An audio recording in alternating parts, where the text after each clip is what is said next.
peccatoribus. The Lord be with you. A reading from the Holy Gospel according to Mark.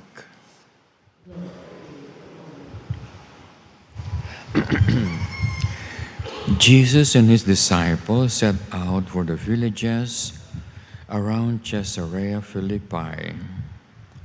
On the way, he asked his disciples this question: "Who do people say that I am?" They replied, "Some John the Baptizer, others Elijah, still others one of the prophets." "And you," he went on to ask, "who do you say that I am?" Peter answered him, "You are the Messiah." Then he strictly ordered them not to tell anyone about him. He then began to teach them that the Son of Man had to suffer much, be rejected by the elders, the chief priests, and the scribes, be put to death, and rise 3 days later. He said this quite openly. Peter then took him aside and began to remonstrate with him. At this, Christ turned around and, eyeing his disciples, reprimanded Peter in turn. "Get out of my sight, you Satan. You are not judging by God's standards, but by man." The Gospel of the Lord. Let us all be seated. Today is Thursday of the 6th week of the year. We have just seen the parable describing Christ curing the blind man. And we saw that the blind man at the beginning was not completely healed of his blindness, because when he looked at man, he was seeing trees. So Christ had to touch him a second time, and only then he was able to see very clearly. The lesson is very clear that the miracles of Christ and the teachings of Christ cannot enter our minds, cannot enter our souls. It all depends on the degree of our faith.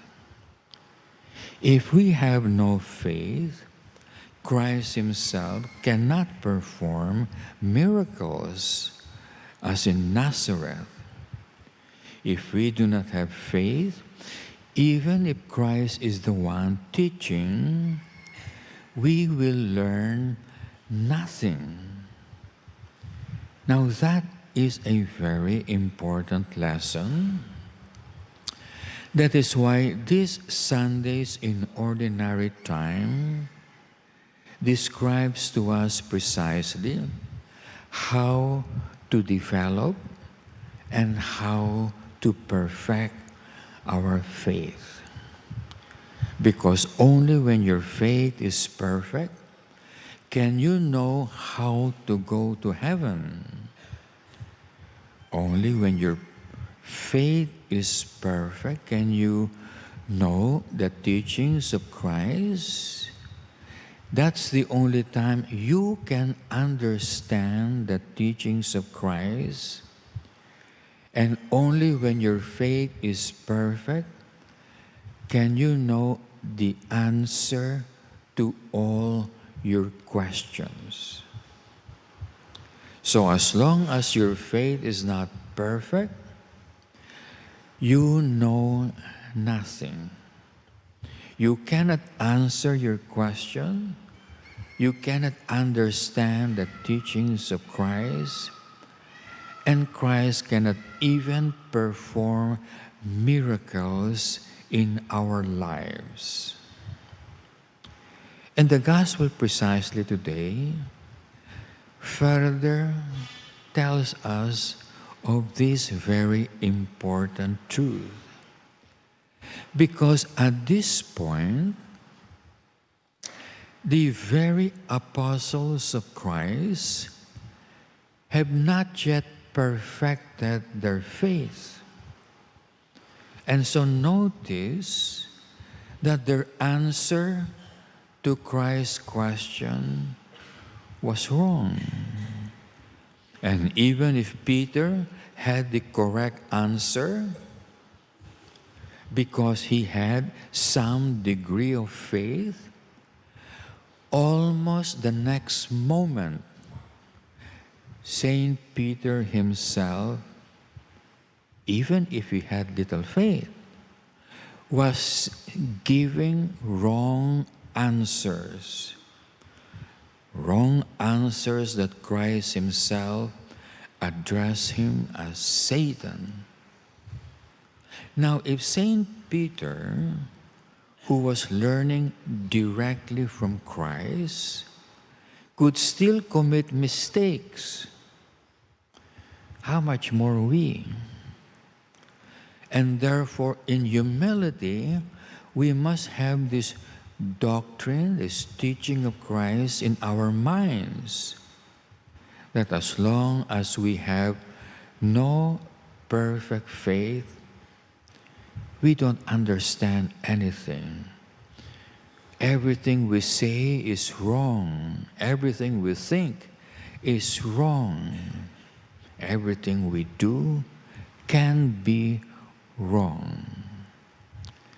Because imagine Saint Peter had already had great faith, very great faith, shown by his correct answer to the question of Christ. And the very next moment, he commits a mistake because his faith was not perfect.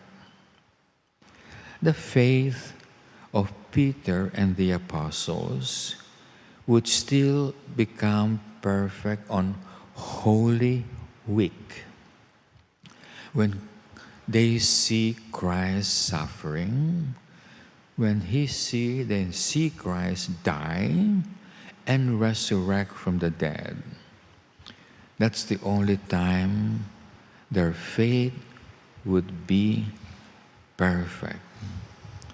And so the same thing with us, we can know when our faith is perfect.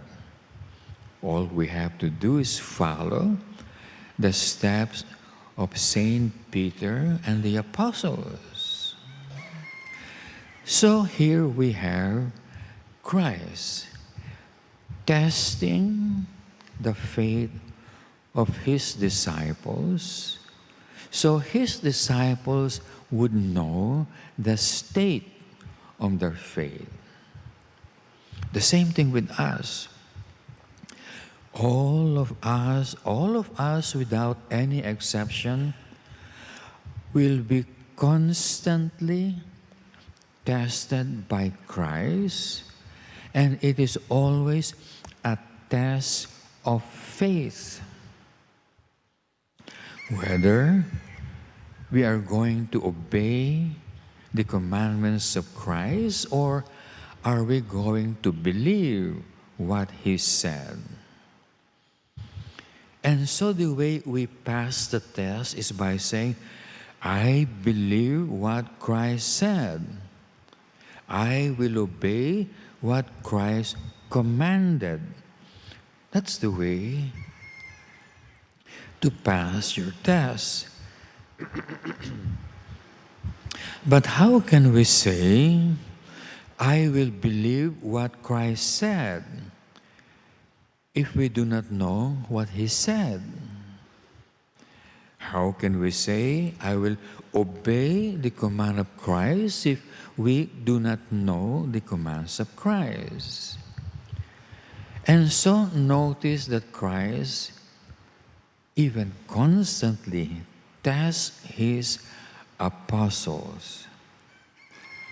And notice, like the blind man, when Christ gives us tests or performs miracles, he brings his disciples, like the blind man, away from unbelievers, because Christ cannot preach when there are unbelievers. Christ cannot perform miracles if there are unbelievers. If there are unbelievers among us, the whole group cannot learn anything, because Christ will never preach in the presence of unbelievers. And miracles will not occur here because Christ himself cannot perform miracles in front of unbelievers.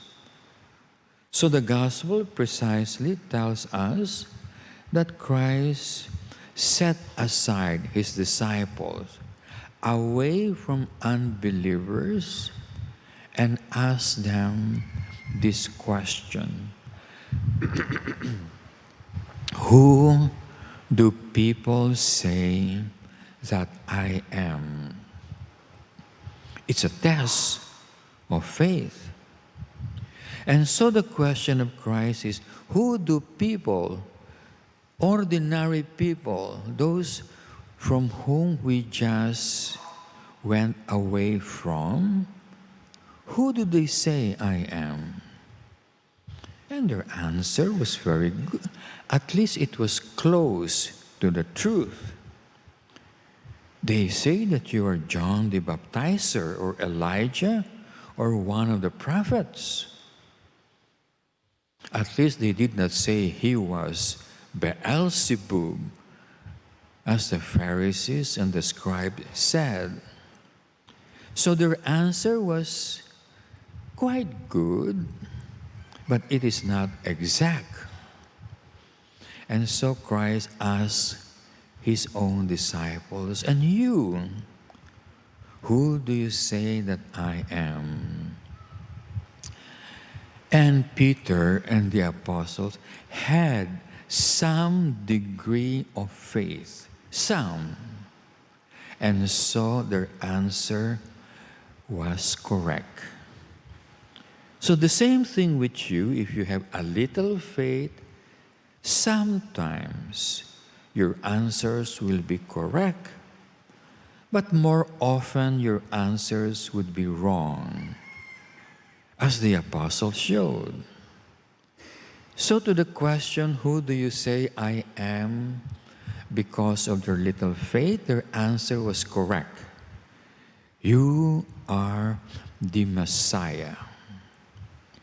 Then Christ immediately teaches them 4 things. Christ said, now listen to these 4 truths.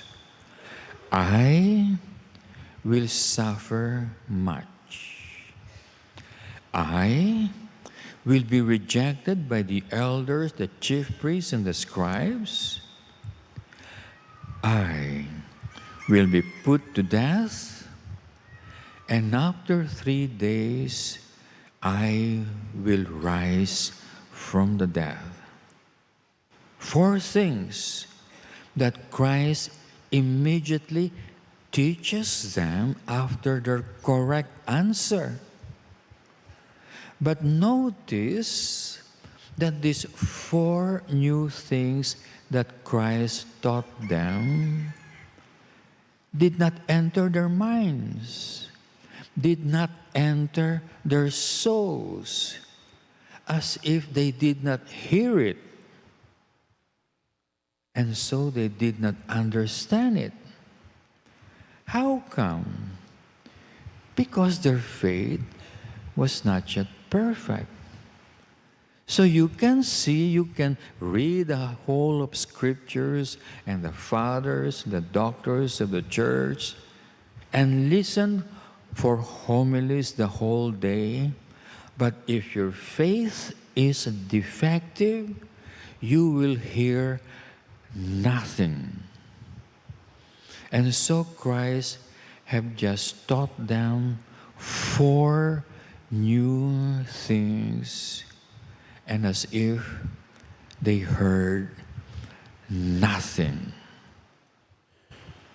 And so when Christ taught them these 4 things, Peter himself, imagine, the head of the apostles, Peter himself approached Christ and said, "Don't do that. Don't allow that to happen." In other words, Saint Peter said, "Do not suffer. Do not allow the Pharisees to reject you. Do not be or allow yourself to be put to death." And of course, he didn't say, "Do not rise on the 3rd day," because he didn't believe Christ was going to die. And so, Peter continued with his wrong answer. The first reading tells us about favoritism. Favoritism is that you must love those who obey the commandments of Christ and who believe in His teachings, because Christ loves them. And therefore, you must not show much love or affection to those who do not believe the teachings of Christ and do not obey the commandments of Christ. But you may love them a little. And how do you show this little love? By teaching them the commandments of Christ and teaching them what Christ have said. And so, because Peter committed the mistake because of his defective faith, Christ corrects him and calls him Satan. Peter, Christ says, because you're telling me, do not suffer, do not allow the chief priest to reject you, do not allow me to go to my death, because you're telling me to go against God's will, you are like Satan, because Satan does not want me to die. Satan doesn't want me to suffer, to be rejected, to die, and to rise from the dead. Satan doesn't want that, because if I do those things, I will save souls. And Satan doesn't want that. You are acting like Satan. Stop doing that, Christ said. Instead, be like my follower. Stay behind me and follow in my footsteps. Behind me. How can you follow in my footsteps if you are in front of me? You cannot. If you want to follow in my footsteps, stay behind me. So what was wrong with Peter and the apostles? Because they judged all things according to man's standards, not by God's standards. In other words, they were too human. They were not spiritual or godlike. Around the 1980s, Joseph Ratzinger wrote a book entitled The Ratzinger Report, which we have read during mealtime. And in that report, he says that the defect among the priests and the bishops and the cardinals is that they are undergoing a crisis of faith. What does that mean? It means they have no faith. If they have faith, it's very small and it is defective. And when he said that, he was the head of the Congregation for the Faith, the office that tells us what is right and what is wrong. And he said, priests and bishops are undergoing a crisis of faith. Do you know what that means? It means that practically everything they're saying is wrong. Practically everything they're doing is wrong. Because St. Paul says, whatever does not come from faith is sin. Meaning to say, if you don't have faith, everything you are doing is sinful. And so what Ratzinger was actually saying is that everything they are teaching today is sinful, is wrong, is erroneous. It is precisely a defect which Jesus Christ himself is saying in today's gospel, that most of the people, not all of them, but most of the priests and the bishops and the cardinals, and of course, practically all the laymen like you, are judging by man's standards, not by God's standards. And when we say man's standards, meaning to say, most often we are too emotional. That's man. That's not God. God is not emotional. He's pure spirit. Emotions comes from the concupiscence. And everything is based on feelings, emotion, concupiscence, man's standard. So the lesson today is very clear, and you should learn this important lesson because we are surrounded by a whole world that are living based on man's standard.